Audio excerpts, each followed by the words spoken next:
Le réseau, c'est le point sur lequel on va miser, je pense, du moins au départ, pour la fréquentation de la boutique. C'est-à-dire que notre réseau personnel et professionnel, ça va forcément être nos premiers visiteurs. La question était comment on va générer du flux supplémentaire. J'attendais peut-être un truc un peu plus pratico-pratique. Là, c'est vrai que c'est toujours frustrant de sortir en se disant « Ah ouais, effectivement, les remarques qu'ils m'ont faites, je suis peut-être pas allée au bout de telle et telle idée. » Et c'est dommage parce que j'avais les ressources pour le faire. Maintenant, voilà, c'est fait et puis ça s'est pas mal passé, donc on verra.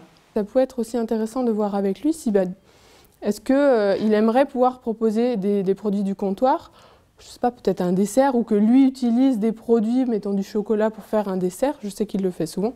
Donc ça c'est pareil, je pense que c'est aussi une partie du partenariat qui peut être vraiment intéressante à pousser. Pauline, qui était sûre d'elle, une belle prestance de Pauline, un petit peu timide, mais une belle prestance de Pauline avec des sujets aboutis. On sentait qu'elle connaissait ces sujets et qu'elle y avait vraiment travaillé dessus. Un plan d'action abouti. Et il est vrai que, comme dit Patrick, on te dirait, bon ben demain tu y vas, je suis persuadée, oui en effet, que tu as déjà plein de choses dans la tête et que tu es capable de prendre les choses en main et de le faire. Vraiment très intéressant de pouvoir exposer tout son plan d'action commerciale. J'aimerais vraiment bien pouvoir du coup le mettre en place au comptoir et en faire quelque chose de concret du coup. Événements, donc comme je vous l'ai noté là, le street marketing et le marketing viral, parce que c'est par là en fait qu'on va pouvoir diffuser l'information et donc donner aussi envie non seulement d'acheter et consommer, mais de venir nous rendre visite. Se positionner avec un vrai partenariat, être donc sur la communication de l'événement lui-même et du coup apporter en fait le petit toast, la petite dégustation qui va être agréable tout au long soit de la journée, soit vraiment juste pour le cocktail. Elle nous a représenté vraiment un plan d'action très professionnel, très abouti et de très très belles idées auxquelles nous-mêmes on n'avait pas forcément pensé. J'avais hâte de la faire d'un côté oui parce que bon on a préparé donc on connaît le sujet et en même temps quand on le fait on a tellement l'impression qu'on va dire la même chose que tout le monde que du coup ça fait un peu peur aussi.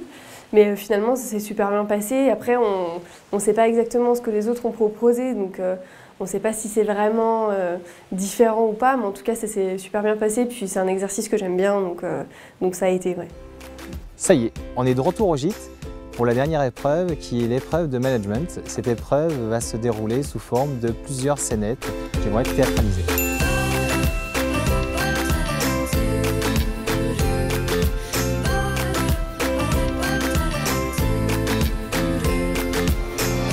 Vous allez devoir réagir par rapport à telle chose qui intervient en cours de jeu. Et du coup, c'est super intéressant à faire. Et puis on se surprend nous-mêmes dans nos réactions.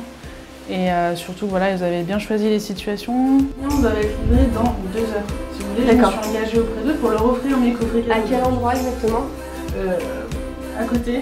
D'accord. C'était vraiment sympa de se mettre dans la peau d'un personnage en fait, et puis aussi drôle de le faire entre nous en fin de journée comme ça. C'était vraiment très intéressant de pouvoir se montrer sous différents aspects.